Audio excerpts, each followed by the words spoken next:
Hello everyone, welcome to the one-shot lecture of your chapter Biological Classification. ये class 11 का chapter है, chapter number 2. We'll try to complete this chapter as soon as possible. फटाफट से revise करने की कोशिश करते हैं और वो सारी important चीजें include करने की कोशिश करते हैं. Let's start. The number of species that are known and described ranges from 1.7 to 1.8 million. यहाँ पे the word M is important. Total कितनी species है? 1.7 to 1.8 million species are there, which are actually existing on the surface of the earth.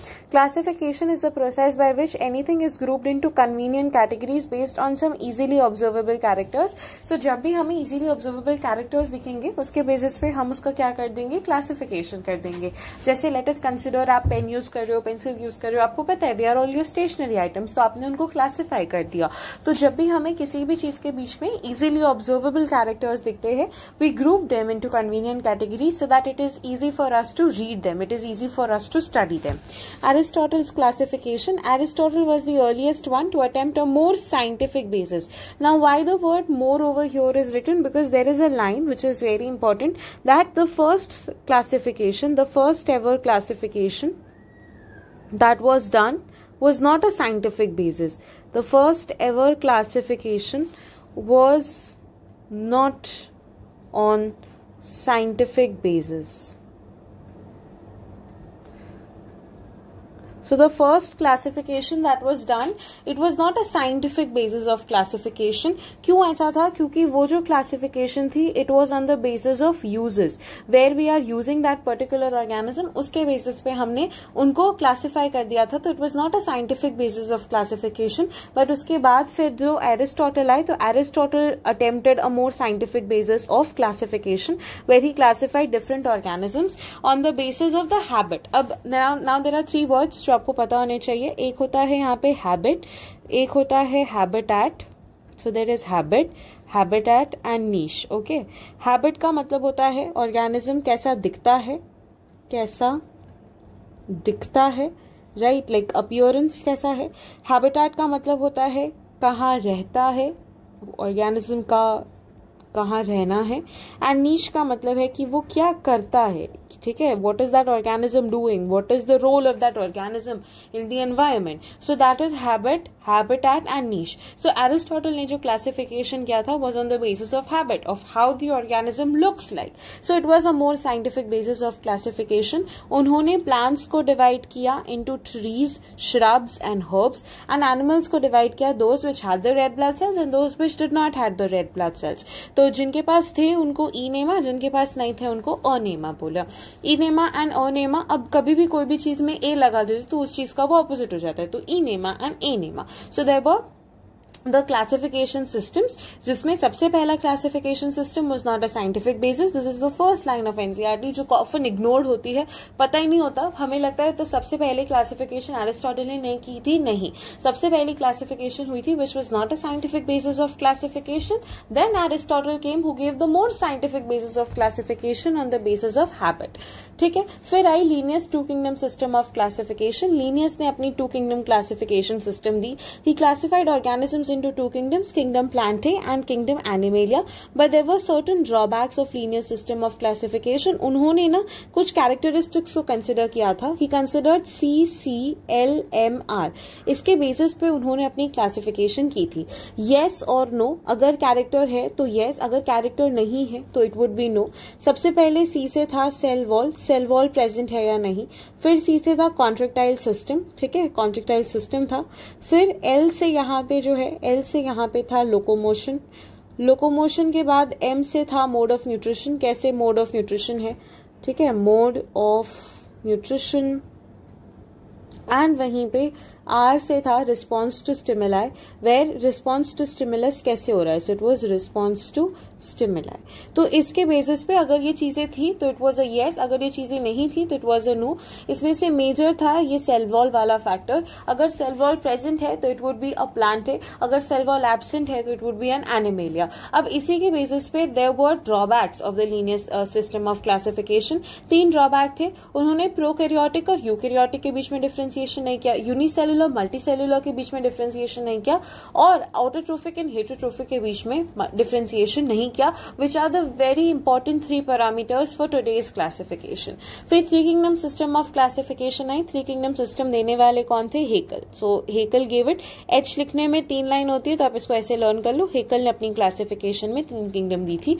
He created a new kingdom protista having unicellular eukaryote. तो उस time पे क्योंकि plants और animals में से बहुत सारे ऑर्गेनिजम्स थे which were neither belonging to plants and which were neither belonging to animals, so that was the reason kingdom Protista बनाया गया एज अ स्टोर हाउस। जैसे हमारे घर में स्टोर हाउस होता है जहां पे all the things which are not necessary हम उसको वहां पे जाके डंप कर देते, तो ऐसे वो ऑर्गेनिजम्स जो कहीं प्लांट में भी सेट नहीं हो रहे, एनिमल्स में भी सेट नहीं हो रहे, उनको जाके उन्होंने पुट कर दिया प्रोटिस्टा के अंदर। Then came 4 kingdom classification which was given by Copeland. Copeland created a separate kingdom Monera for prokaryotes. तो उन्होंने मोनेरा बना दिया सिर्फ प्रोकैरियोट्स के लिए। ड्रॉबैक्स क्या थे 2 kingdom? I already told you the drawbacks, now let's read them. What were the drawbacks of the 2 kingdom system of classification?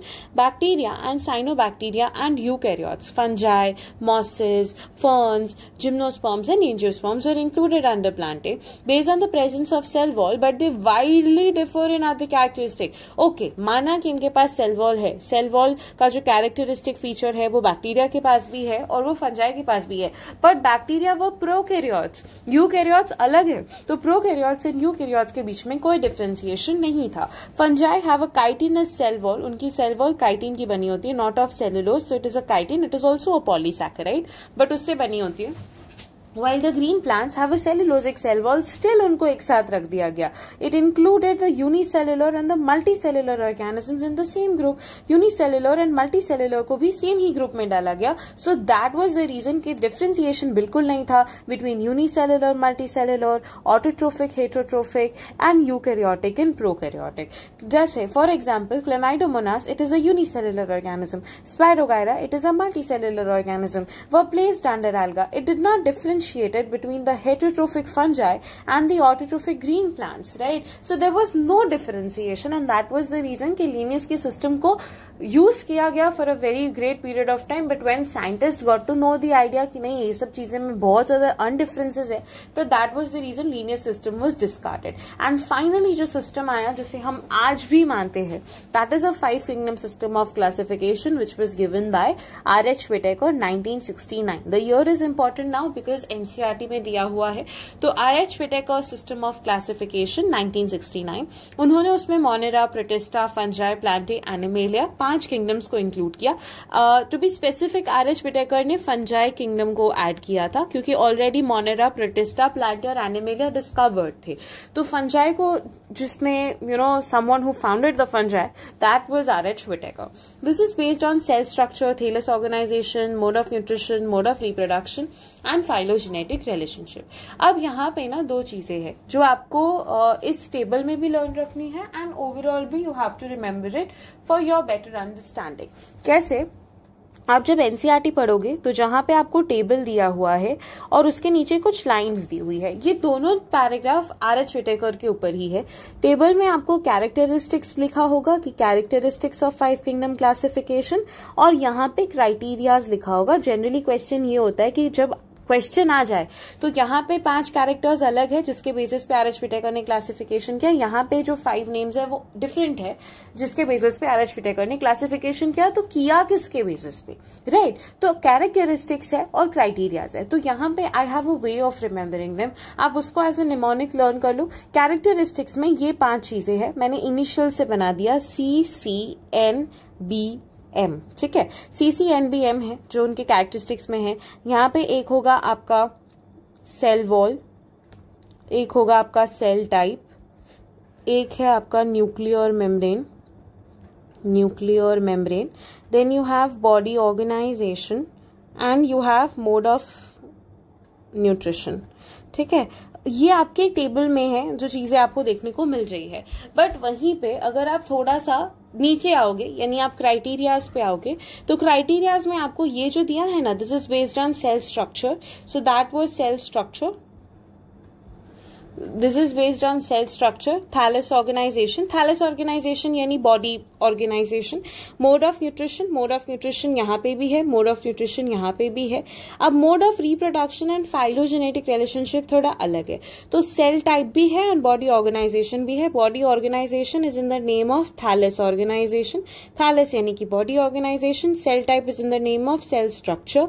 तो overall you can remember it. But जो दो चीजें चेंज हो रही है, तो सेल वॉल की जगह पे क्राइटेरिया में सेल वॉल की जगह पे आपको लर्न कर लेना है मोड ऑफ रिप्रोडक्शन और न्यूक्लियर मेम्ब्रेन की जगह पे फाइलोजेनेटिक रिलेशनशिप. तो ऐसे आप इसको लर्न कर सकते हो कि टेबल में 5 चीजें हैं, CCNBM, cell wall, cell type, nuclear membrane, body organisation, mode of nutrition. और नीचे जो क्राइटेरियाज दिए हुए हैं उसमें जो 5 चीजें हैं उसमें है mode of reproduction, cell structure, phylogenetic relationship, thallus organisation and mode of nutrition. तो अगर आपको टेबल में से 5 ऑप्शंस दे दे, 4 ऑप्शंस दे दे, तो आप टेबल के हिसाब से ऑड वन आउट टिक करोगे. और अगर क्राइटेरियाज के 3 ऑप्शन हो और 4th आपको ऑड वन आउट पूछा तो जो टेबल का होगा उसको करोगे. Actually there is a NEET PYQ जो ऐसा पूछा गया है, जिसमें ऐसा कंफ्यूजन था. तब मेजर क्वेश्चन यही था कि ऊपर वाले को लगाए नीचे वाले को लगाए, क्योंकि दोनों के बेसिस पे RH विटेकर ने क्लासिफिकेशन दिया था. So this was a topic जो थोड़ा कॉन्ट्रोवर्शियल रहता है. दैट्स द रीजन इसको इतना डिटेल में समझाना वाज इम्पोर्टेंट. ठीक है. अब ये टेबल है जिससे मैंने आपको बताया. आपके पास सेल टाइप है, सेल वॉल है, nuclear membrane, body organisation and mode of nutrition. We have the 5 kingdoms which are present over here: Monera, Protista, Fungi, Plantae, Animalia. Monera जो है वो only and only prokaryotic kingdom है. Protista eukaryotic है, Fungi eukaryotic है, Plantae eukaryotic है, Animalia eukaryotic है. So the only prokaryotic kingdom was Monera. फिर cell wall किसकी होती है? सेल वॉल नॉन सेलुलोजिक होती है, polysaccharide plus amino acid. Actually में इसकी जो सेल वॉल होती है वो बनी होती है पेप्टिडोग्लाइकन की. So the cell wall is actually made up of peptidoglycan. अब पेप्टिडोग्लाइकन में ये जो ग्लाइकन है it is considered to be what? It is considered to be polysaccharide and peptido जो है वो अमीनो एसिड्स का पार्ट है. So that is amino acids and polysaccharide. It is a non cellulosic cell wall. Protista में कुछ कुछ में हो सकती है. फंजाई के अंदर काइटिन की सेल वॉल होती है, पॉलीसैकेराइड जो है. सेलुलोजिक सेल वॉल नहीं होगी. प्लांटे के अंदर सेलुलोजिक सेल वॉल है और एनिमल्स के अंदर the cell wall is absent. Nuclear membrane सिर्फ और सिर्फ मोनेरा में नहीं होगी, बाकी सब में होगी. वाई? बिकॉज मोनेरा जो है, मोनेरा में कौन से ऑर्गेनिजम्स है? All the prokaryotic organisms.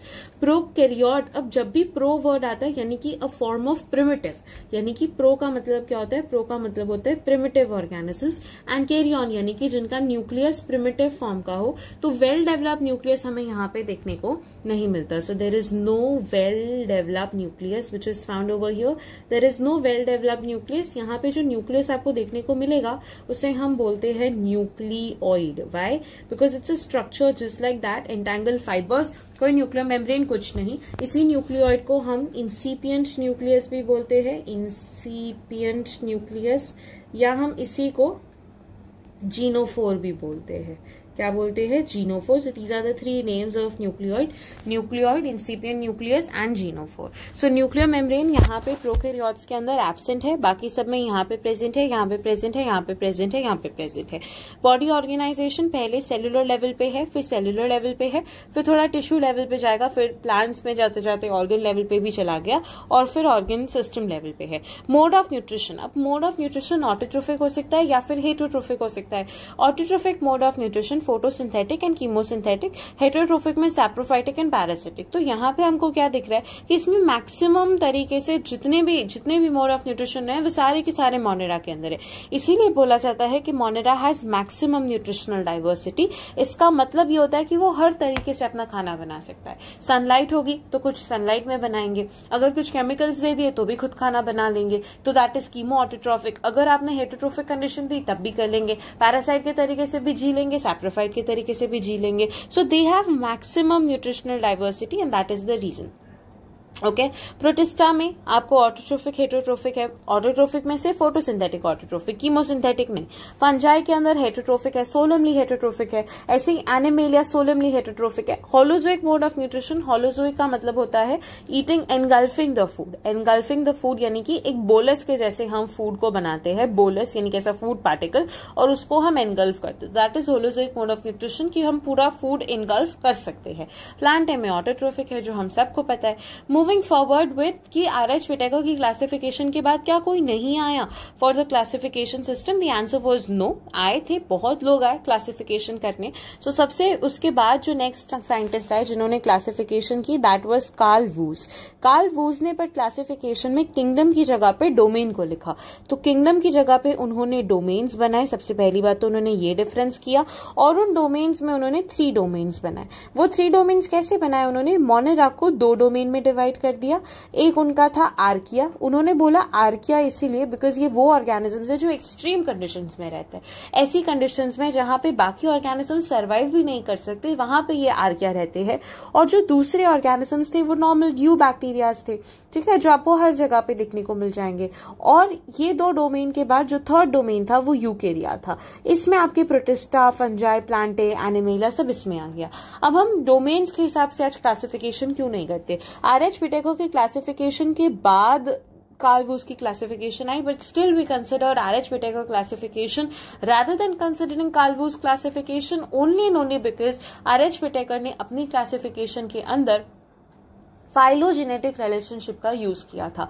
और जब भी किसी साइंटिस्ट ने फाइलोजेनेटिक रिलेशनशिप का यूज किया, यानी कि उस अपनी स्टडीज को एवोल्यूशन के साथ लिंक कर दिया, एवोल्यूशनरी हिस्ट्री के साथ लिंक कर दिया, हमने उसी साइंटिस्ट को प्रेफरेंस दिया। Because at the end in today's time we are concerned about कि लाइफ इवॉल्व कैसे हुई, इवोल्यूशन कैसे हुआ, एंड RH विटेकर ने एवोल्यूशनरी हिस्ट्री कंसिडरेशन में ले ली थी। Hence even after RH Whittaker बहुत सारे साइंटिस्ट आए जिन्होंने क्लासिफिकेशन किया, क्लासिफिकेशन करने की कोशिश की, बट हमने हमेशा RH विटेकर को priority the because his classification had evolutionary relationship.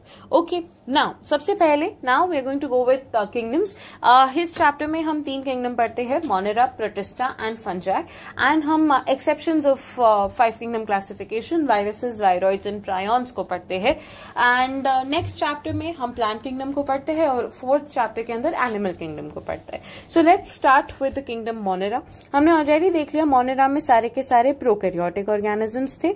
Prokaryotic organisms में to be specific सारे के सारे आपके bacteria. So all the bacterias are a part of prokaryotic organism. Bacteria are the most abundant micro organism. Obviously आपको पता होगा 1.7 से 1.8 million species जो हमने बोला है ना, जो हमने प्रोजेक्ट किया है, ये सिर्फ और सिर्फ यूकैरियोटिक ऑर्गेनिजम्स है. इसमें हमने प्रोकैरियोटिक ऑर्गेनिजम्स को कंसिडर ही नहीं किया बिकॉज हमें पता है कि एक पेट्री डिश लेंगे ना जिसमें बैक्टीरिया डिवाइड कर रहा है, उसी में लैक्स ऑफ बैक्टीरियाज होंगे. तो इट इज इम्पॉसिबल कि हम बैक्टीरिया को काउंट कर ले और फिर बता दे. Hence that is the reason bacteria are the most abundant organism. एकदम फटाफट डिवाइड कर जाते हैं.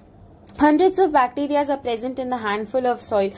They also live in extreme habitats such as hot spring, deserts, snow and deep oceans. जहाँ पे very few life forms survive, वहाँ पे जाके मोनेरा जैसे जो बैक्टीरियाज होते हैं वो वहाँ पे जाके भी सर्वाइव करते हैं. Hence the numbers of bacteria is immensely very high in the ecosystem. Many of them are parasites. Parasites यानी किसी पे डिपेंडेंट है, लिविंग ऑर्गेनिज्म पे. अब उनके शेप के बेसिस पे हमने उनको डिवाइड किया. So we have divided them into 4 types. ऐसा स्फेरिकल शेप होता है. इनके पास कोई भी फ्लैजेला प्रेजेंट नहीं होती है. क्योंकि फ्लैजेला प्रेजेंट नहीं होती है तो इनका मूवमेंट पैसिव मूवमेंट होगा. अगर पानी में होंगे तो पानी के बहाव के साथ मूव करेंगे. बैसिलस जो होते हैं वो रॉड शेप बैक्टीरियाज होते हैं. They are mostly found. सबसे ज्यादा शेप में अगर कोई बैक्टीरिया दिख रहा है तो वो that is bacillus bacteria. And इसी बैसिलस बैक्टीरिया में आपको स्पोर फॉर्मेशन भी देखने को मिलेगा. जब आप एनसीईआरटी में डायग्राम देखोगे ना तो वहां पे आपको स्पोर दिखेगा, तो वो इसी से होता है. और बैक्टीरिया एंडोस्पोर फॉर्मेशन से कभी कभी क्या करते हैं, रिप्रोड्यूस भी करते हैं. तो that is also because bacillus में स्पोर फॉर्मेशन हो सकता है. Spore formation mostly unfavourable condition में होता है. जैसे बहुत अनफेवरेबल कंडीशन आ गई, बैक्टीरिया सर्वाइव ही नहीं कर पा रहा, तो स्पोर बना के जनरली वो सर्वाइव करने की कोशिश कर लेता है. विब्रिया यानी कि comma shape bacteria and spirillum यानी spiral shape bacterias. Okay, some bacteria are autotrophic यानी कि अपना खाना खुद बना पाते हैं from inorganic substrates. Inorganic substrate is very important. हमें पता है carbon dioxide plus water in the presence of sunlight and chlorophyll gives me C6H12O6. This is an inorganic compound. This is an organic compound. Hence from inorganic substrates if anything is getting made in the terms of food, उस particular organism को हम autotrophic organism बोलेंगे क्योंकि उसने अपना खाना खुद बना दिया. ठीक है. Majority of them are heterotrophs. They do not synthesize but depend on other organism. Majority, अब देखो बैक्टीरिया तो सबसे ज्यादा है ही, मोनेरा तो सबसे ज्यादा है ही, बट मोनेरा में भी सबसे ज्यादा कौन से है? मोनेरा में भी there are two parts. Okay, एक होंगे आपके ऑटोट्रोफिक और एक होंगे आपके हेटरोट्रोफिक. इसमें हेटरोट्रोफिक का अमाउंट जो है वो ज्यादा है. हेटरोट्रोफिक में भी डिकम्पोजर्स का अमाउंट जो है वो ज्यादा है. ठीक है, so that is how you have to remember. सारे होंगे ना, हेटरोट्रोफिक में पैरासिटिक होंगे, डिकम्पोजर्स होंगे, सैप्रोफाइटिक होंगे, बट उसमें डिकम्पोजर्स का अमाउंट जो है वो ज्यादा है. ठीक है, आगे बढ़ेंगे. Monera has major two group. एक होता है आर्कीबैक्टीरिया एंड दूसरा है eubacterias. Archaebacterias are the ones जो एक्सट्रीम कंडीशंस में दिखेंगे. So the ones which are found in extreme conditions, जहां पे लाइफ फॉर्म सर्वाइव मोस्टली कर ही नहीं पाती, वहां पे दिख जाएंगे. So they live in the most harsh habitat such as extreme salty areas, halophiles, hot spring, thermoacidophiles and marshy areas, methanogens. तो मार्शी एरियाज में भी दिख जाते हैं. So that is methanogens. Archaebacteria have a different cell wall structure. अब वो survive क्यों करते हैं? You know, so the major question was कि अगर एक बैक्टीरिया ए है और अगर एक बैक्टीरिया बी है, अगर ये आर्कीबैक्टीरिया है बी वाला तो ये हार्श कंडीशन में सर्वाइव करेगा, बट अगर ये यू बैक्टीरिया है ए वाला तो वो नहीं करेगा. तो ऐसा तो इस आर्कीबैक्टीरिया में क्या है जिसकी वजह से it is able to survive such extreme condition? So the answer was इसका सेल वॉल का structure. The cell wall structure differs. हमें पता है यू बैक्टीरिया के अंदर जो सेल वॉल होती है वो पेप्टिडोग्लाइकन की बनी होती है. हमने अभी देखा है ना कि it is non cellulosic polysaccharide plus amino acid की बनी है. वहीं पे आर्कीबैक्टीरिया के अंदर सेल वॉल स्ट्रक्चर जो है वो स्यूडोम्यूरिन का बना होता है.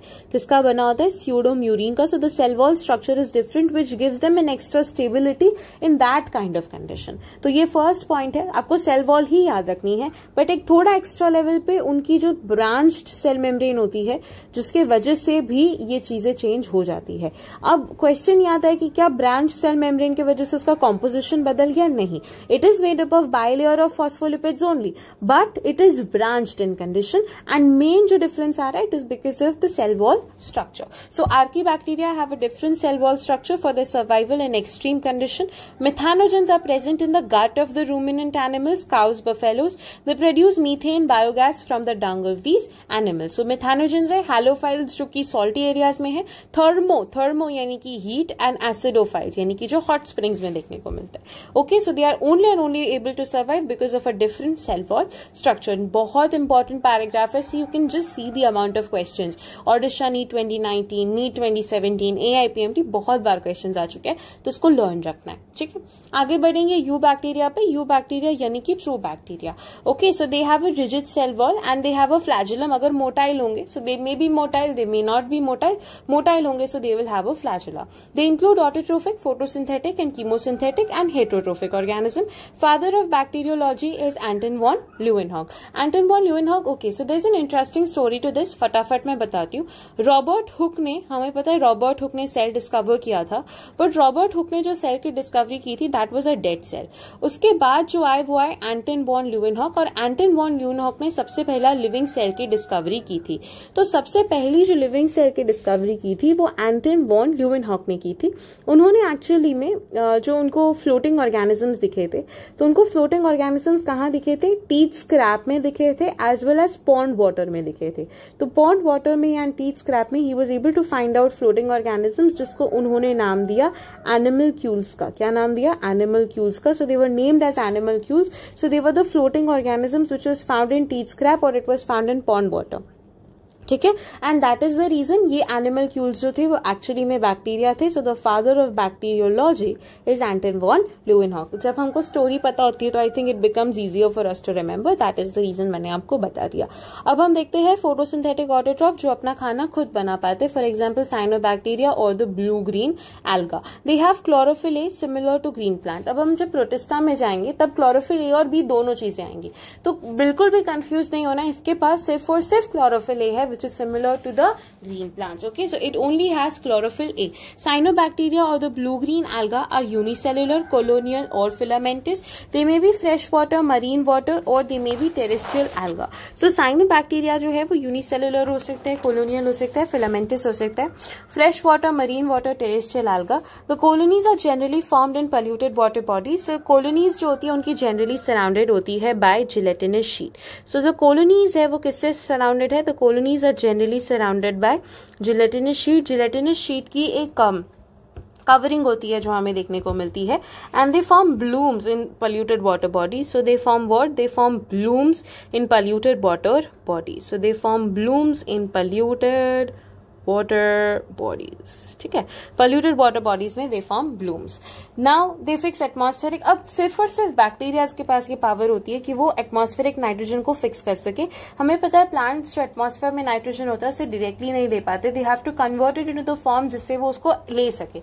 तो जो कन्वर्जन का काम होता है where the atmospheric nitrogen is getting converted, वो मेनली कौन करता है? बैक्टीरियाज करते हैं. So they often form bloom in polluted water bodies and some of them fix atmospheric nitrogen in specialized cells which are called as heterocyst. For example, nostoc and anabina.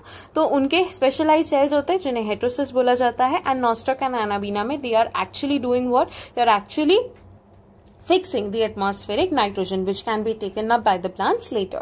Chemosynthetic autotrophs वो होते हैं जो chemicals के through कर रहे हैं. They oxidize inorganic substances such as nitrates, nitrites and ammonia and use the release energy for ATP production. तो वो किसको कर रहे हैं? Nitrates को कर रहे हैं, nitrites को कर रहे हैं, ammonia को कर रहे हैं. So वो nitrates, nitrites and ammonia के oxidation से जो energy release होती है उसको use करके ATP production करवाते हैं and they are able to get the food. They help in recycling of nutrients like nitrogen, phosphorus, iron and sulfur. So nitrogen, phosphorus, iron and sulfur के recycling में वो क्या कर रहे हैं? हेल्प कर रहे हैं. तो chemosynthetic autotrophic bacteria inorganic substrate nitrates, nitrites and ammonia से अपनी चीजों को रिकंजुगेट करते हैं. And apart from that they are also recycling certain nutrients like nitrogen, phosphorus, iron and sulphur. I hope it is clear. Moving forward with the heterotrophic eubacteria. Heterotrophic में they are the most abundant, मैंने कहा था, and the majority of them are decomposers. तो Monera तो है ही, उसमें सबसे ज्यादा heterotroph और heterotroph में भी सबसे ज्यादा decomposers.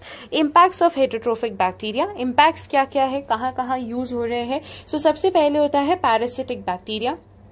Parasitic bacteria, some of them are pathogens which can cause diseases. For example, cholera, typhoid, tetanus and citrus canker. Learn करने का तरीका CTCT है ना, तो CTCT करके cholera, typhoid, tetanus, citrus canker, they are the examples of bacteria.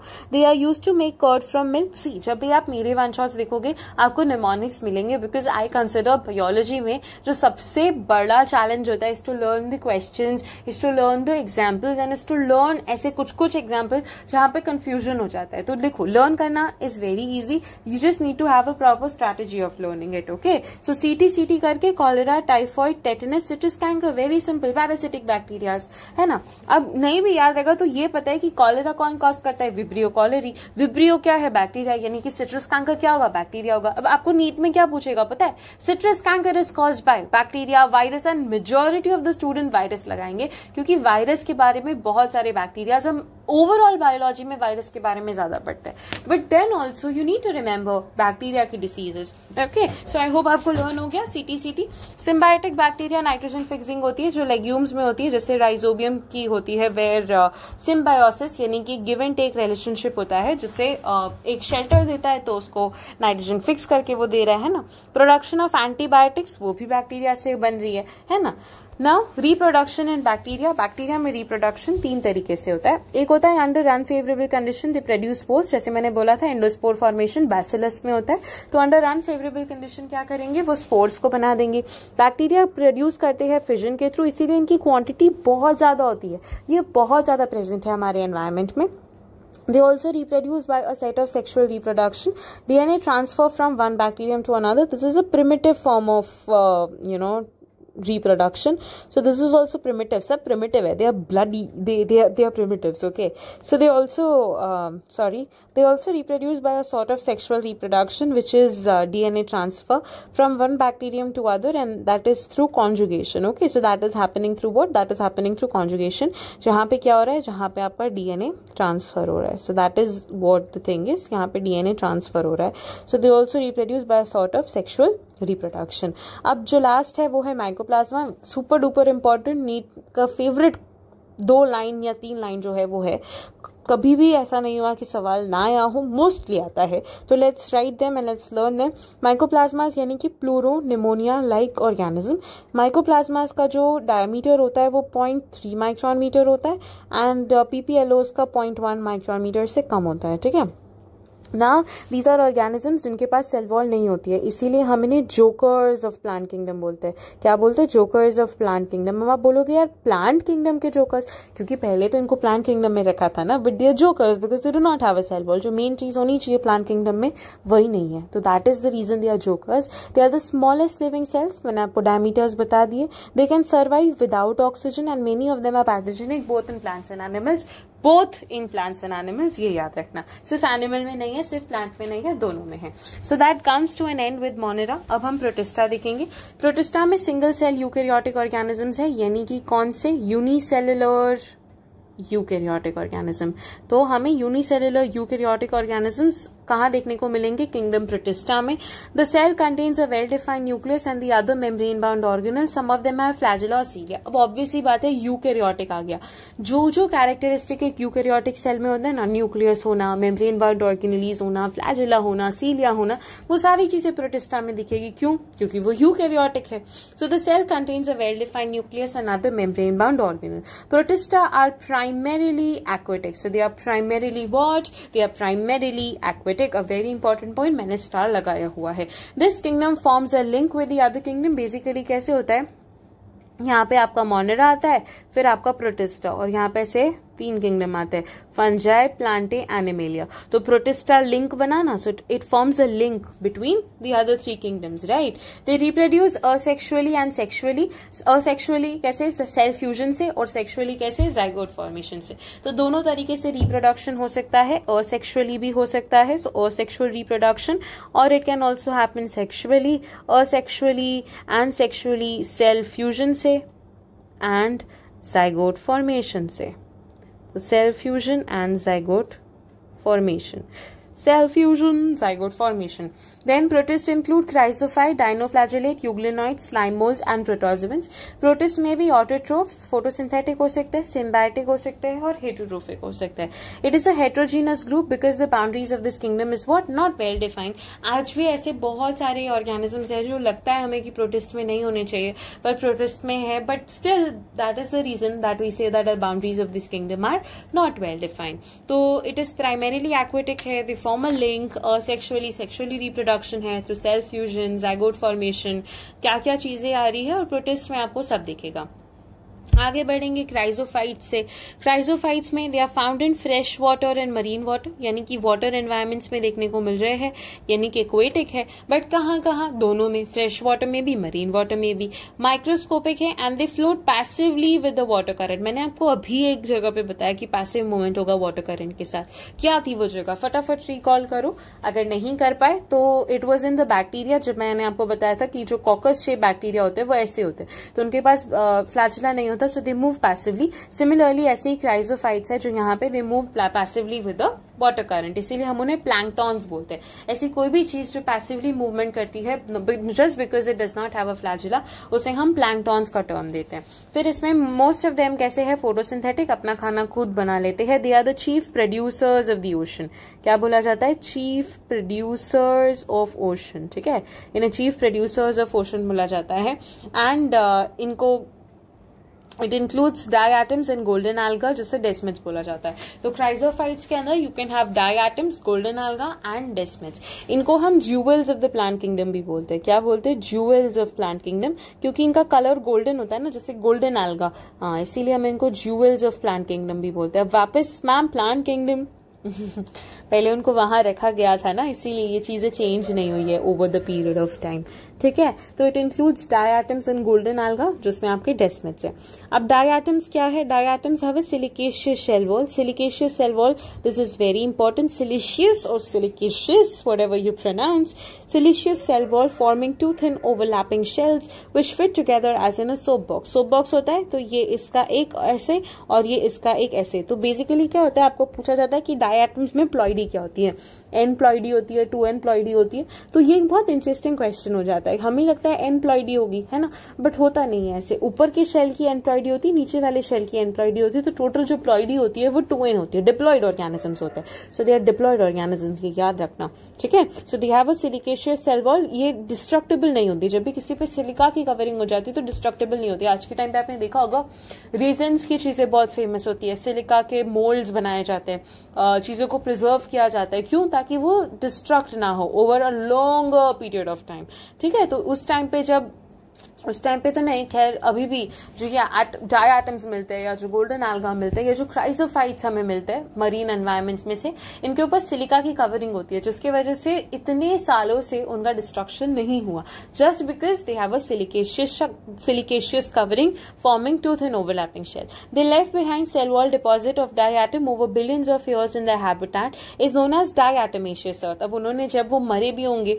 तो थोड़ा बहुत तो they would have left that deposit, so the deposits of the diatoms जो उन्होंने इतने सालों से छोड़ा है, that is responsible for formation of diatomaceous earth. Both the points are very important. Silicaceous covering होती है, that is the reason they are majorly responsible for forming the diatomaceous earth, because they are leaving behind the cell wall deposit over billions of years. Now this is used in polishing, filtrations of oils and syrups, and diatoms are the chief producers in the ocean. So that's what I have told you. Then we have dinoflagellates. Dinoflagellates कैसे होते हैं? Dinoflagellates actually में हम इन्हें पायरोफाइट्स भी बोलते हैं, so we also call them as pyrophytes, okay, also called as, इनको पायरोफाइट्स भी बोला जाता है, but no need to remember it क्योंकि एनसीईआरटी में नहीं है, बट खैर मैंने आपको बता दिया। Okay, so dinoflagellates mostly marine organisms है, इक्वेटिक तो है बट कहाँ मिलेंगे? मोस्टली मराइन एनवायरमेंट्स में, फ्रेश वाटर में बहुत कम देखने को मिलते हैं, और फोटोसिंथेटिक है, अपना खाना खुद बना पाएंगे सनलाइट के प्रेजेंस में।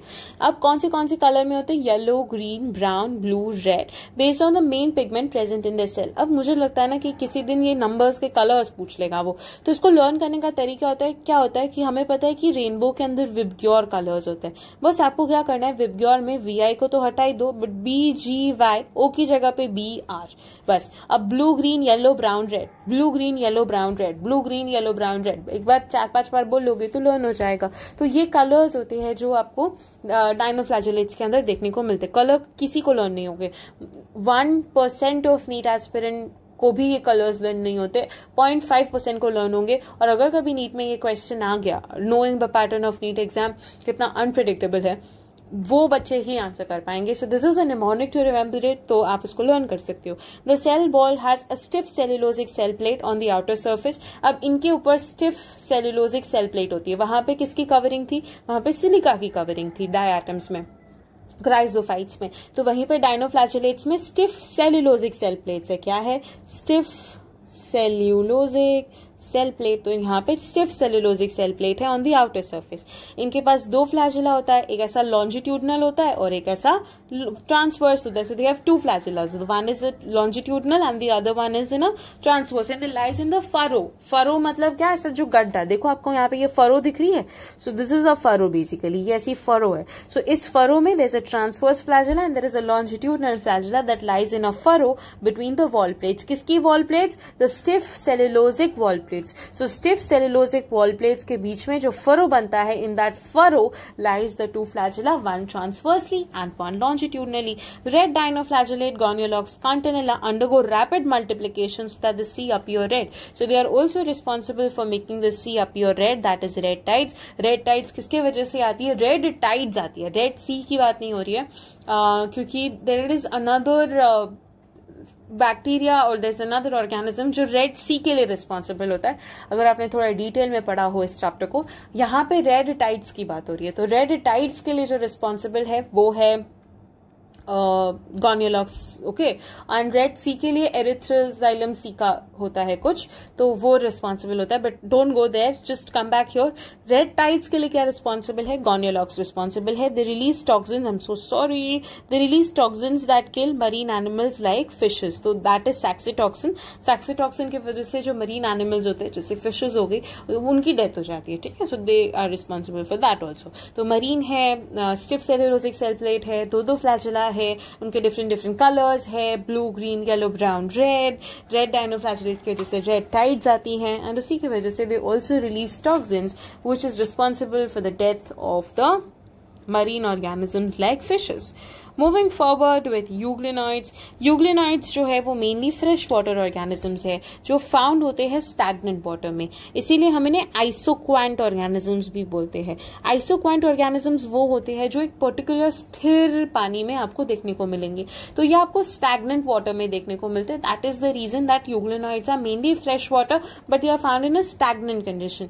Instead of a cell wall they have a protein rich layer called pellicle. तो इनके पास सेल वॉल नहीं होती है, तो protein rich layer called pellicle which makes their body flexible, क्योंकि इनको ना ऐसे मूवमेंट करना होता है, तो मूवमेंट करने के लिए their body needs to be flexible, and for making their body flexible rather than having cellulose, हमें पता है यार सेलुलोज की सेल वॉल आ गई, प्लांट्स में भी आ जाती है, तो कोई भी तरीके का मूवमेंट नहीं होता because it's a dead material. तो इसीलिए यहाँ पे प्रोटीन रिच लेयर लगाया जाता है जिसे पेलिकल बोला जाता है, ताकि क्या हो, मूवमेंट हो सके, बॉडी फ्लेक्सिबल हो सके.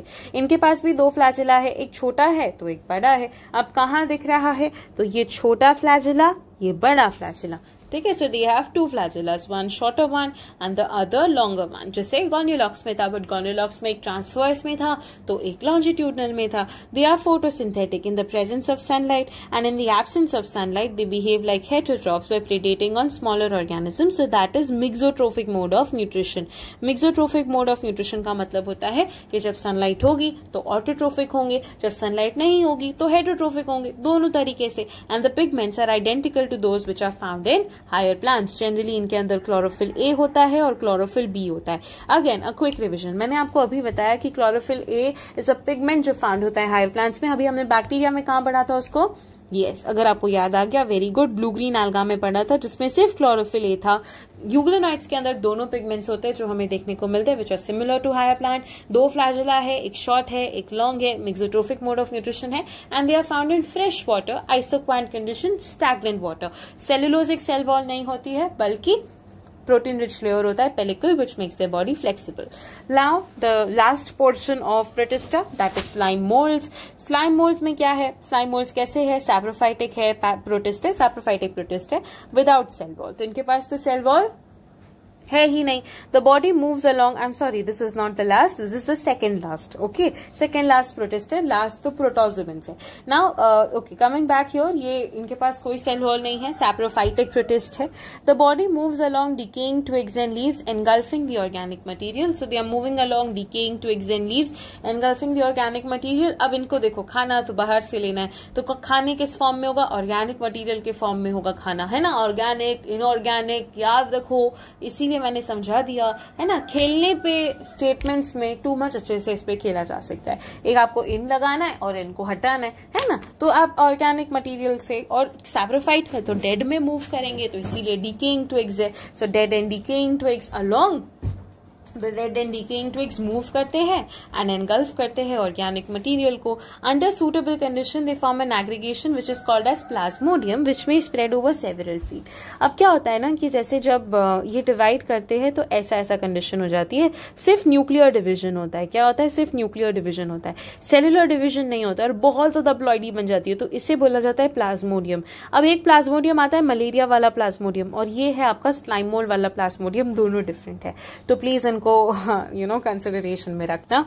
Under unfavourable condition Plasmodium differentiates, ये डिफरेंशिएट करके यहाँ पे ऐसा स्पोर बन जाता है, और ये स्पोर के अंदर ये जितने भी न्यूक्लियस होते हैं ना उनको वो लोग डाल देते हैं. So they differentiate and they form the fruiting bodies bearing spore at their tip. So it's having a lot of spores and this is a fruiting body. Okay, so this is when this is under unfavourable condition. और plasmodium कब बना, favourable condition में. Plasmodium का formation होगा under favourable conditions, under suitable conditions, and under unfavourable condition there will be a formation of fruiting bodies. Okay, अब ये जो fruiting body बनी ना, इसके ऊपर सेलुलोजिक सेल वॉल होती है, सेलुलोजिक सेल वॉल होती है, ठीक है. बट प्लाज्मोडियम के पास कोई सेल वॉल नहीं है, तो प्लाज्मोडियम थैलस है, कोई सेल वॉल नहीं है, इट हैज मल्टीपल प्लॉइडी है. Apart from that favourable condition में बन रहा है. अनफेवरेबल कंडीशन में फ्रूटिंग बॉडी बन रही है जिसमें स्पोर्स है, जिनमें सेलुलोजिक सेल वॉल है, क्योंकि अब प्रोटेक्ट करना है, कंडीशन बिगड़ चुकी है, अब उसको प्रोटेक्ट करना है. ठीक है. So spores have true walls, they are highly resistant and they survive for many years. बहुत हाईली रेजिस्टेंट है और बहुत सालों तक सर्वाइव कर जाते हैं क्योंकि सेलुलोजिक सेल वॉल की कवरिंग आ जाती है. And spores are dispersed by air current. कैसे मूव करेंगे? एयर करंट से मूव करेंगे. हर एक लाइन एक इंपॉर्टेंट तरीका है क्वेश्चन बनाने का, सो इंपॉर्टेंट है. Protozoans is now the last topic of protista. They are heterotrophic organisms, predators या पैरासाइट्स बोल लो. They are primitive relatives of animals, पुराने तरीके से हमसे जुड़े हुए हैं. There are 4 major group of protozoans. Amoeboid protozoan सबसे पहला. अमीबॉइड प्रोटोजोएन जो है वो कहीं पे भी हो सकता है, फ्रेश वाटर में, सी वाटर में, मॉइस्ट सॉइल में, बट पानी चाहिए कहीं ना कहीं. They move and capture prey by putting out pseudopodia. Pseudopodia false feet होता है. This is a kind of amoeba. ठीक है. और इसकी जो sorry this is a kind of amoeba. और ये जो दिख रहा है this is called as pseudopodia. तो अपनी स्यूडोपोडिया फॉल्स फीट को करके वो क्या करेगा? ऑर्गेनिजम्स को कैप्चर कर लेगा. अमीबा. मरीन फॉर्म्स के पास सिलिशियस सेल होता है, जैसे हमने सिलिका शेल्स होते हैं, जैसे हमने क्राइजोफाइट्स में पढ़ा. तो marine forms have silica shells on the surface. Some of them are parasite, example Entamoeba.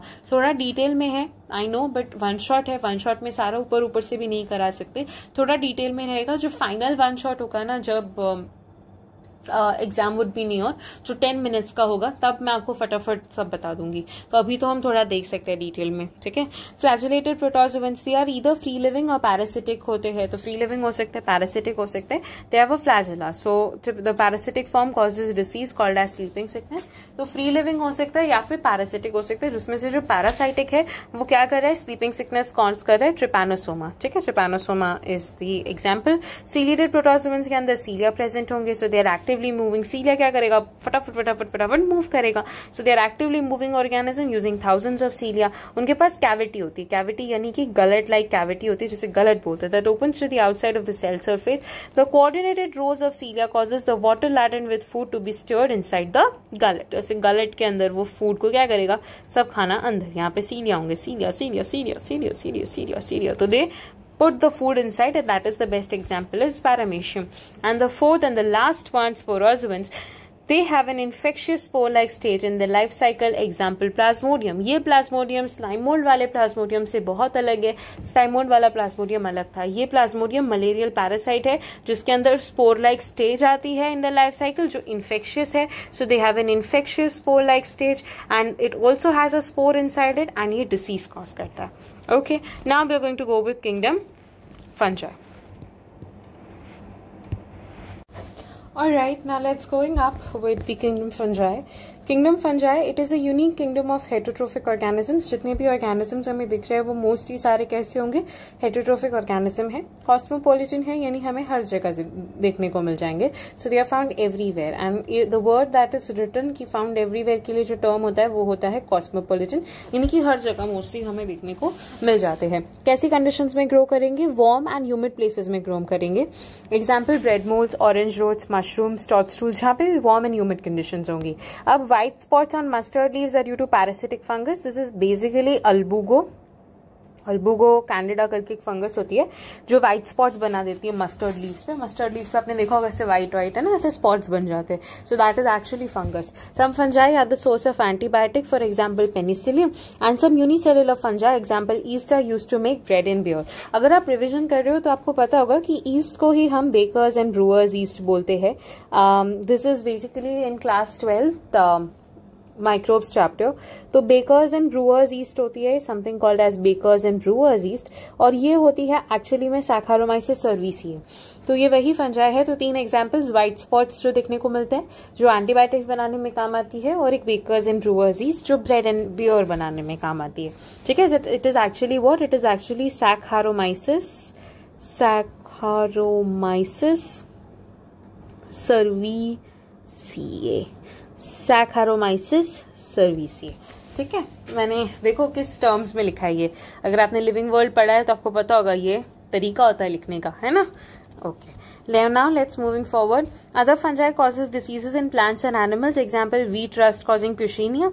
Except these fungi are filamentous. Filamentous यानी कि yeast जो है वो यूनिसेलुलर है, तो सिर्फ और सिर्फ एक yeast ही है जो एक यूनिसेलुलर फंगस है. बाकी सब जितने भी ऑर्गेनिजम्स है वो जनरली यूनिसेलुलर नहीं है, वो एक फिलामेंटस ऑर्गेनिज्म है, एक से ज्यादा है. ठीक है. उनकी बॉडीज जो है consist of long slender thread like structure which is called hyphae. Hyphae ऐसा लॉन्ग स्लेंडर थ्रेड लाइक होता है और इसी को हम फंजाई बोलते हैं. तो it is a long slender thread like structure, और ये जो नेटवर्क ऑफ हाइफे होता है ना, इसी को हम यहाँ पे माइसीलियम बोलते हैं. सो this is network of hyphae. अब इस हाइफे के अंदर क्या होता है? न्यूक्लियस होते हैं. न्यूक्लियस में या तो ऐसा कोई भी वॉल प्रेजेंट ना हो, ऐसे ऐसे ऐसे न्यूक्लियस या वॉल अभी तक नहीं बनी है, तो इस तरीके की कंडीशन को बोलते हैं सिनोसाइटिक हाइफे. क्या बोलते हैं? Coenocytic hyphae. हाइफे यानी कि long slender thread like structure. Coenocytic यानी कि अभी तक कोई डिमार्केशन नहीं आई है, अभी तक कोई सेप्टा या क्रॉस वॉल फॉर्मेशन नहीं हुआ है, सिर्फ और सिर्फ न्यूक्लियस ही है. बेसिकली ये जो कंडीशन होती है ये फाइकोमाइसिटीज में देखने को मिलती है. एस्कोमाइसिटीज, ड्यूट्रोमाइसिटीज एंड बेसिड्यूमाइसिटीज में क्रॉस वॉल यानी कि ऐसे बीच बीच में सेल वॉल बन चुकी होती है बिटवीन द न्यूक्लियस. ठीक है.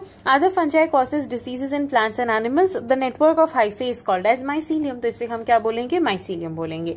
Now some hyphae are continuous tubes filled with multinucleated cytoplasm. They are called as sinusitic hyphae. Others have septa or cross wall formation. जैसे मैंने बताया यहाँ पे it is continuous, it is a sinusitic. यहाँ पे there is septa and cross wall formation, hence that is a different one. Okay, then fungal wall is made up of chitin and polysaccharide. We know it is not a cellulosic cell wall, it is a chitin cell wall. Most fungi are saprophytes यानी कि किसी और पे absorb soluble organic matter from dead substrate. Okay, so they are also soluble organic matter को dead substrate से ले लेते हैं.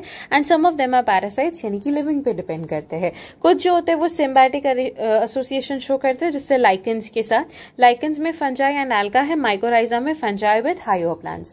Okay, अब reproduction कैसे होता है? अब fungi है तो हमें पता है fungi की starting कैसे होती है? F से. तो FFB, F को थोड़ा importance यानी कि fragmentation, fission, budding. इससे होगा क्या? इससे होगा इसका फटाफट से प्रोपोगेशन. आप बोलोगे इतने सारे निमोनिक लर्न करना मुश्किल हो जाएगा. निमोनिक को लर्न करने के लिए निमोनिक बनाना पड़ेगा? नहीं. अगर आप इस चैप्टर को 5 से 10 बार जो आपको नीट के पहले पढ़ना ही होता है, अगर आप उसको पढ़ रहे हो एंड तब you are using the mnemonics that I am telling you again and again, I bet आप जब 8th टाइम भी नहीं, आप जब 6th टाइम पढ़ोगे ना चैप्टर को, तब लगेगा कि अच्छा ये निमोनिक इधर आएगा, ये निमोनिक इधर आएगा. You don't even have to remember it. Okay. Vegetative propagation, fragmentation, fission and budding FFB से होता है. असेक्सुअल रिप्रोडक्शन स्पोर्स से होता है. कनीडियोस्पोर्स, स्पोरांजियोस्पोर्स एंड ज़ूस्पोर्स. सेक्सुअल रिप्रोडक्शन एस्कोस्पोर्स से होता है, बेसिडियोस्पोर्स से होता है और आपके ऊस्पोर्स से होता है. बस इतना लर्न कर लो कि एबीओ ब्लड ग्रुपिंग भी होती है ना, बस वही याद. They are produced in distinct structures called as fruiting bodies. इनको बनाने के लिए एक्स्ट्रा फ्रूटिंग बॉडीज लगती है. अब जो सेक्सुअल साइकिल होती है फंजाई की, उसमें 3 स्टेप्स होते हैं. कौन से 3 steps? Very important to remember. Plasmogamy, karyogamy, meiosis. Plasmogamy नाम ही बता रहा है, प्लाज्मोगेमी का मतलब प्रोटोप्लाज्म का फ्यूजन. सो जो फ्यूजन होता है प्रोटोप्लाज्म का बिटवीन 2 मोटाइल और नॉन मोटाइल गैमेट्स, मूव कर भी सकते हैं, मूव नहीं भी कर सकते, बट प्रोटोप्लाज्म का फ्यूजन हो रहा है, दैट इज प्लाज्मोगेमी. कैरियोगेमी यानी कि न्यूक्लियस का फ्यूजन. कैरियो का मतलब होता है न्यूक्लियस. एंड मियोसिस यानी कि zygote give rise to the haploid spores. Now when a fungus reproduces sexually, जब फंगस सेक्सुअली रिप्रोड्यूस करती है, there are 2 haploid hyphae of compatible mating type which come together in fuse. तो ऐसे hyphae है. अब इसी हाइफे को हमने क्या नाम दे दिया? इसी हाइफे को हमने फंगस नाम दे दिया. तो 2 hyphae of compatible mating type एक दूसरे के पास आते हैं and they fuse with each other. ठीक है. So let us consider this is a coenocytic hyphae and they fuse with each other. In some fungi, the fusion of 2 haploid cells immediately results in a diploid cell. किसी में क्या होता है? ये haploid है, ये हैप्लॉइड है, तो इमीडिएटली डिप्लॉइड सेल बन गया. किसी में ऐसा नहीं होता है. एक इंटरमीडिएट स्टेज बनती है जिसे डाइकैरियन स्टेज बोलते हैं, जो N+N कंडीशन को बोला जाता है. ठीक है. But in ascomycetes and basidiomycetes a dikaryotic stage और a dikaryon phase N+N, that is 2 nuclei per cell occurs. यानी कि अभी तक न्यूक्लियस का फ्यूजन नहीं हो रहा है. जैसे लेट अस कंसीडर ये प्लाज्मा है, तो यहाँ पे अभी प्लाज्मोगेमी हो चुकी है, बट कैरियोगेमी अभी तक नहीं हुई है. So that is a condition of dikaryon phase. Such a condition is called as dikaryon और ये सिर्फ एस्कोमाइसिटीज एंड बेसिडियोमाइसिटीज में ही होती है. लेटर पेरेंटल न्यूक्लियर फ्यूज, ऐसा नहीं होता कि वो फ्यूज नहीं करेंगे, बिल्कुल करेंगे, बट एक स्टेज आई बीच में कि एक ऐसी स्टेज भी आई जहां पे सिर्फ प्लाज्मोगेमी हुई है और डाइकैरियन फेज है. The nuclear have not yet fused with each other. When the nuclear will fuse with each other, that is going to be the phase when karyogamy will take place. The fungi form fruiting bodies in which reduction division occurs leading to the formation of the haploid spores. अब जब diploid हो जाएगा तो meiosis करेंगे, meiosis करने पे वापस से हैप्लॉइड स्पोर्स बन जाएंगे. सो that is reproduction. Based on morphology of mycelium, the mode of spore formation and the fruiting body, fungi are classified into different classes. किस पे? Morphology of mycelium, mode of spore formation and fruiting body. कैसे learn करेंगे? नीचे होता है hyphae. Hyphae के structure के branch को माइसीलियम बोलते हैं. माइसीलियम के ऊपर जाएगा थोड़ा सा स्पोर फॉर्मेशन, और उस स्पोर फॉर्मेशन के लिए फ्रूटिंग बॉडीज होती है. तो यहाँ पे morphology of mycelium, mode of spore formation and the fruiting bodies. On these three parameters, we are classifying the fungus into Phycomycetes, Ascomycetes, Basidiomycetes and Deuteromycetes. Learn करने का तरीका बताया क्या? Morphology of mycelium, mode of spore formation and the fruiting bodies. इन तीन के basis पे हमने fungi को इन चारों में हमने डिवाइड किया, फाइको, एस्को, बेसिडियो, ड्यूटेरो. ठीक है, अब समझते हैं वन बाय वन. फाइकोमाइसिटीज को एल्गल फंजाई भी बोलते हैं, एस्कोमाइसिटीज को सैक फंजाई बोलते हैं, बेसिडियोमाइसिटीज को क्लब फंजाई एंड ड्यूटेरोमाइसिटीज को फंजाई इम्परफेक्ट है. हैबिटेट कैसा होता है? एक्वेटिक हैबिटेट है फंजाई का, कुछ में एक्वेटिक है. Decaying wood, moist, damp places, some of them are obligate parasite. Ascomycetes में सैप्रोफाइटिक होते हैं, पैरासिटिक होते हैं, डिकम्पोजर्स होते हैं, कॉप्रोफिलस होते हैं, यानी कि मोस्टली हर जगह है ना.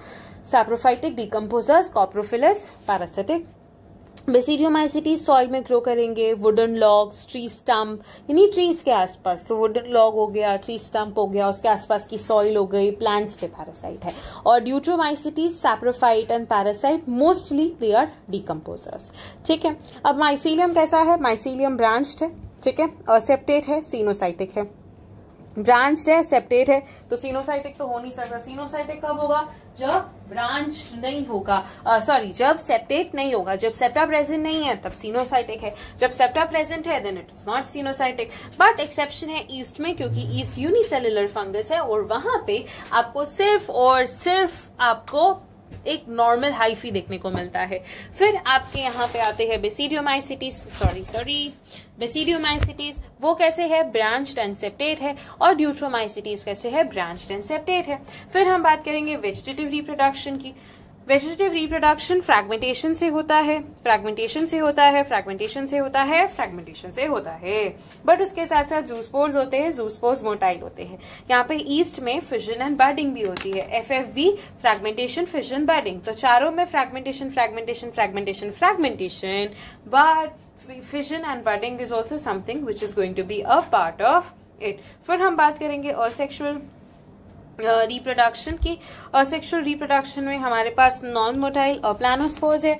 Non motile planospores endogenously produce inside the sporangium, so that is non motile planospores. फिर आपके पास कनीडियम है जो एक्सोजिनसली प्रोड्यूस है. Usually asexual spores are not formed in the conditions of basidiomycetes. ये आपका बेसिडियो था या आपका ड्यूटेरो था, शायद मुझे पहले ही लिख देना चाहिए था. ठीक है, कोई बात नहीं. और यहाँ पे कनीडियम से होता है एक्सोजिनस. वापस से मैं बताती हूँ, vegetative reproduction, fragmentation, fragmentation, fragmentation, fragmentation. और सेक्सुअल रिप्रोडक्शन की जब हम बात करते हैं तब, राइट, सो माइसीलियम के अंदर branch, septate, coenocytic, vegetative reproduction, fragmentation से फ्रैगमेंटेशन से फ्रैगमेंटेशन से फ्रैगमेंटेशन से. बट एस्कोमाइसिटीज में थोड़ा ईस्ट जो आता है उसमें fission and budding. In phycomycetes में there are zoospores. Asexual reproduction कैसे होता है? प्लानोस्पोर्स से होता है. प्लानोस्पोर्स एंडोजिनसली प्रोड्यूस हो रहे हैं वहां पे. वहीं पे यहाँ पे अगर आप देखोगे दिस इज एस्कोमाइसिटीज, उसमें आपका कनीडियोस्पोर से हो रहा है जो एक्सोजिनसली प्रोड्यूस हो रहा है. बेसिडियोमाइसिटीज में असेक्सुअल मोड ऑफ रिप्रोडक्शन नहीं होता है. और ड्यूट्रोमाइसिटीज में अगेन कोनिडियम से हो रहा है जो कि एक्सोजिनसली है. अब सेक्सुअल रिप्रोडक्शन की बात करें, isogamous, anisogamous, oogamous, fusion of the somatic cells और the गैमेटांजिया.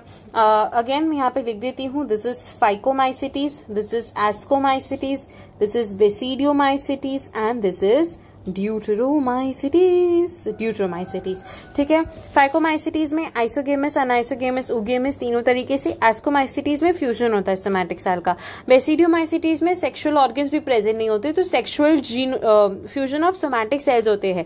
Fusion of somatic cell हो रहा है, सोमैटिक सेल का फ्यूजन हो रहा है of hyphae of different strain और जीनोटाइप। तो बेसिकली स्ट्रेन का या जीनोटाइप का फ्यूजन होता है रादर देन किसी सेल का फ्यूजन होना या गैमेटोफाइट का फ्यूजन होना, because they do not have any gametes present. Meiosis it occurs in zygospore and oospore। वहीं पे यहाँ पे एस्कोस में एस्कोस्पोर एस्कोकार्प में होता है, एंड यहाँ पे बेसिडियम बेसिडियोकार्प में होता है। आपको पता है कि जैसे ये कैसे होता है पता है, ये basidium occurs in basidium inside the basidiocarp. Okay, so basidium which is present inside the basidiocarp. Basidiums जो होता है ऐसे एक्सोजीनसली ऐसे प्रोड्यूस होता है, एस्कोस्पोर ऐसा बड़ा सा होता है, ठीक है, और इसमें ऐसे यहाँ पे ऐसे स्पोर्स प्रेजेंट होते हैं। So that is what is it? तो ये एस्कस में होता है इनसाइड द एस्कोकार्प। ओके, फिर सेक्सुअल स्पोर्स में जाइगोस्पोर्स एंड oospores है। वहीं पे यहाँ पे एस्कोस्पोर्स है जो एंडोजीनस है, यहाँ पे बेसिडियोस्पोर्स है जो एक्सोजीनस है। फ्रूटिंग बॉडीज नहीं है, यहाँ पे है एस्कोकार्प एंड बेसिडियोकार्प और द फ्रूटिंग बॉडीज। डायग्राम में ये वाला जो डायग्राम है ये म्यूकर का है, ये एस्परजिलस है और ये अगैरिकस है। तो म्यूकर, एस्परजिलस, अगैरिकस, यही तीन डायग्राम आपकी एनसीईआरटी में भी गिवन है, ठीक है।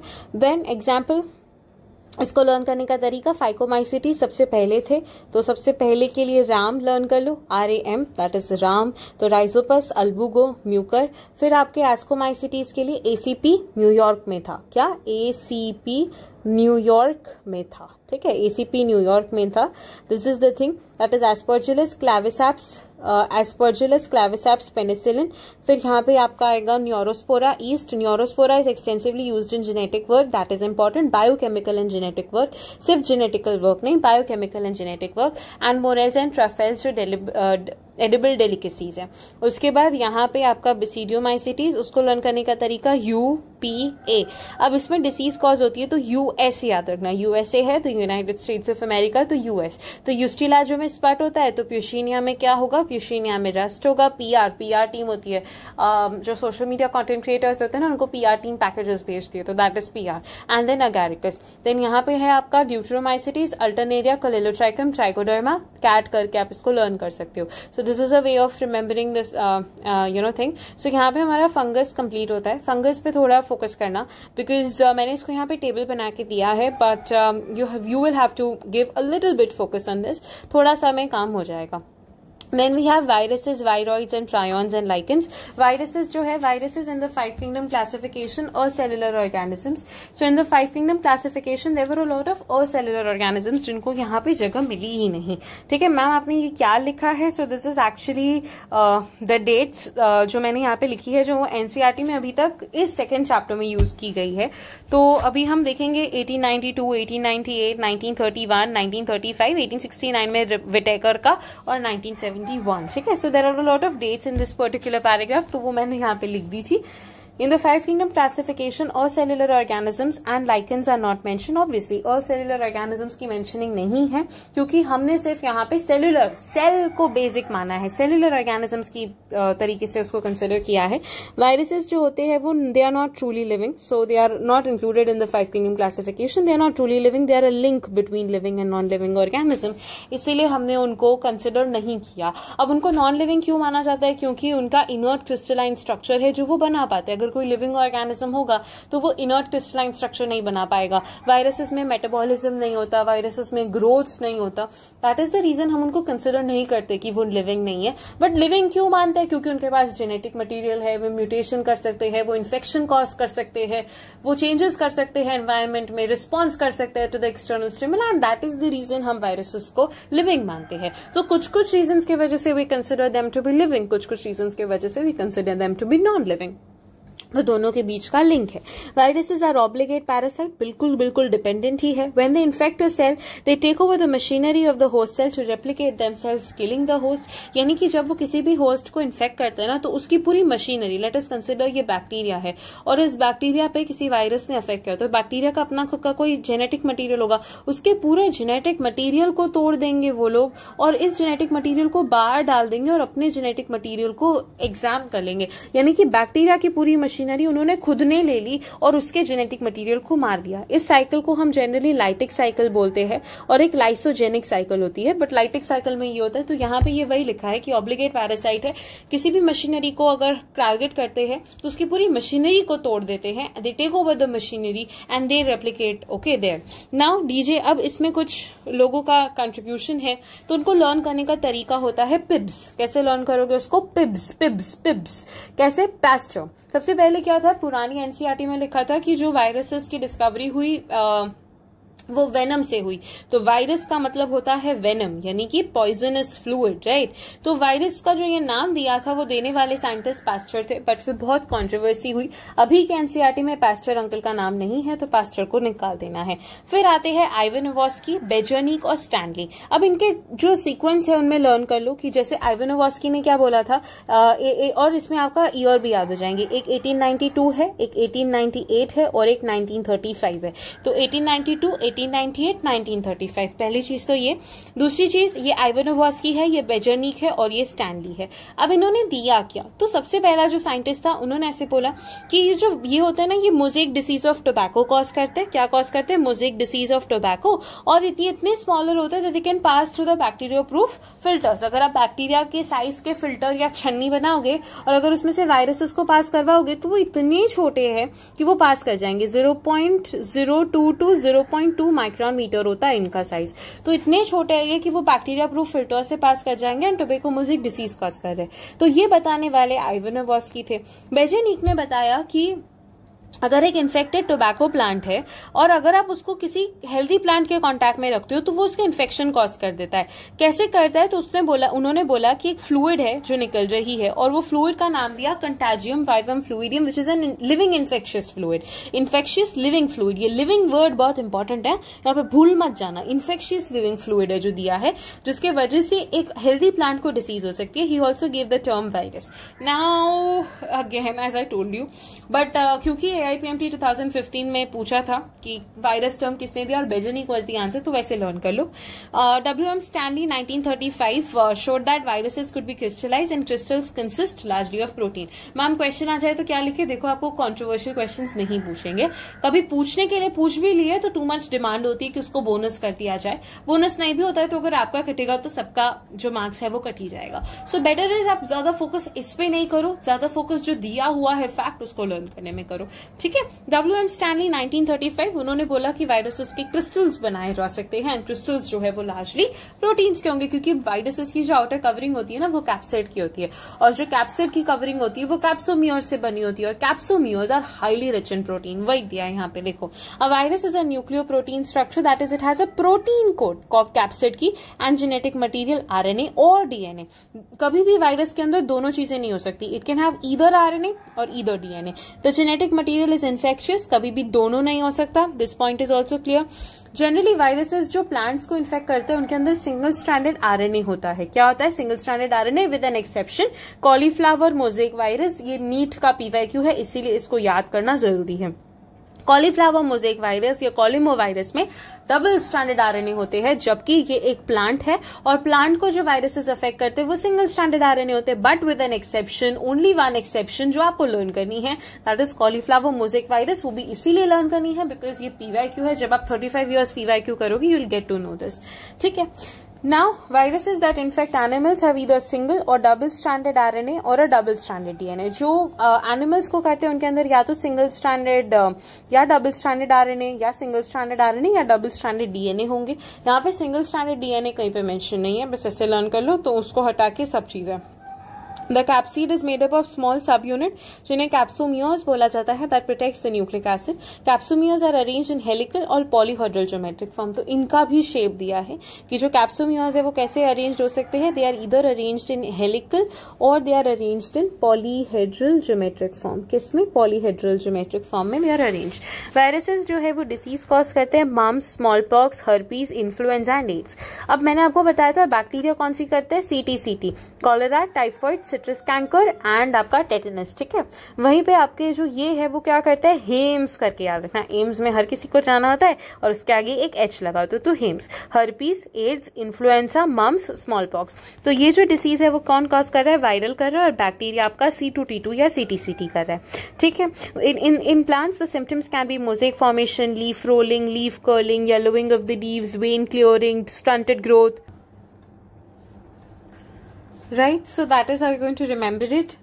ये सारी चीजें, mosaic formation, leaf rolling, you visualize in your mind कैसे होगा, मोज़ेक फॉर्मेशन होगा, leaf rolling, leaf curling, stunted growth, dwarfing, vein clearing, this is how you know this is the way of learning biology. Now viroid, viroid में क्या होता है, virus होता है, virus में सबसे बाहर एक आपका कैप्सिड होता है which is a protein coat, और अंदर क्या होता है आपका न्यूक्लियस। अब इस कैप्सिड को हटा दो, मान लो मैंने ना इस कैप्सिड को हटा दिया, क्या क्या मैंने इस कैप्सिड को हटा दिया, सो दिस इज वायरॉइड। वायरॉइड मतलब वायरस जिसमें से कैप्सिड हटा दिया हो, दैट इज द रीजन ना viroid, devoid of something. So it is an infectious agent with a free low molecular weight RNA, so it's a free low molecular weight RNA, free low molecular weight RNA, and it has no protein code. They are smaller than viruses, थोड़े smaller है viruses से, why, because capsid ही नहीं है। It is discovered by T.O. Diner in the year of 1971। तो देखा मैंने आपको यहाँ पे जब मैं years बता रही थी 1971 T.O. Diner ने किया था। He found that it is also responsible for causing potato spindle tuber disease। अब इसकी अच्छी बात यह है कि फ्री मॉलिक्यूलर वेट RNA है तो बहुत ज्यादा जल्दी रेप्लिकेट करता, अगर एनिमल में अफेक्ट करता तो अनबिलीवेबल तरीके से लोगों की डेथ हो जाती, इसीलिए ऊपर वाले ने इतनी ब्यूटीफुल तरीके से इसको बनाया कि सिर्फ प्लांट्स को अफेक्ट करता है, और प्लांट्स में पोटैटो स्पिंडल ट्यूबर डिसीज जो होती है वो वायरॉइड कॉज करता है। तो लो मॉलिक्यूलर वेट RNA है, फ्री है, छोटा है वायरस से, और T.O. डाइनर ने 1971 में डिस्कवर किया था, potato spindle tuber disease cause करता है। अब ये जो है ये आपका डायग्राम है बैक्टीरियोफेज का, दिस इज हेड, ये वाला हेड है, ये कॉलर है, ये शीथ है, और ये टेल फाइबर्स है। तो head, collar, sheath, tail fibres. अब क्या होता है, दे आर इन्फेक्शियस। अब ये जो है ये है prions, these are what, these are prions. Prions के लिए ये लाइंस लिखी हुई है, ये इन्फेक्शियस प्रोटीनेशियस एजेंट्स है। They are most notable disease cause by prions are bovine spongiform encephalopathy, जिसे हम BSE बोलते हैं। तो सबसे नोटेबल डिसीज अगर उन्होंने कोई कॉज की है so that is bovine spongiform encephalopathy which is caused by prions, which is also called as mad cow disease in cattle, ठीक है। So they are causing bovine spongiform encephalopathy. Right, now moving forward with lichens in the last topic.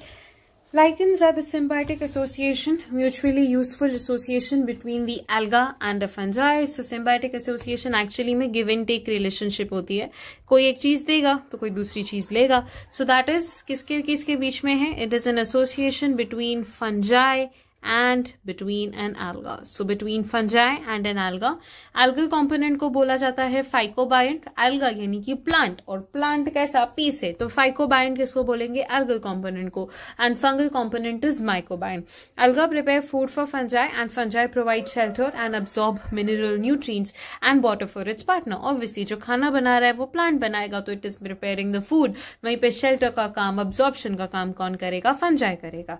अब उसमें भी याद रखना alga का सिर्फ 5% होता है, फंजाई 95% होता है। एल्गा जो है वो कौन सा मोड ऑफ रिप्रोडक्शन करेगा, असेक्सुअल मोड ऑफ रिप्रोडक्शन करेगा। फंजाई कौन सा मोड ऑफ रिप्रोडक्शन करेगा, सेक्सुअल मोड ऑफ रिप्रोडक्शन करेगा।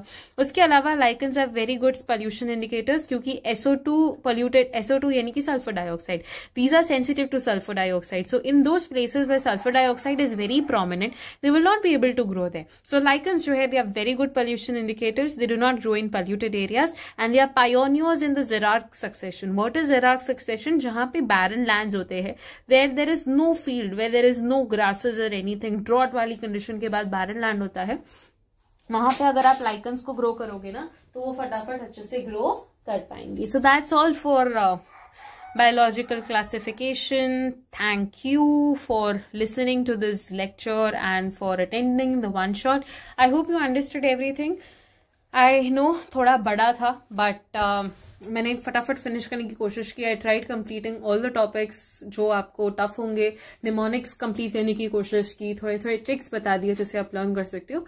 And if you like the lecture please hit the like button, subscribe to the channel and share it with your friends. That's all from my side. Will be meeting in the next class. Till then take care, bye bye.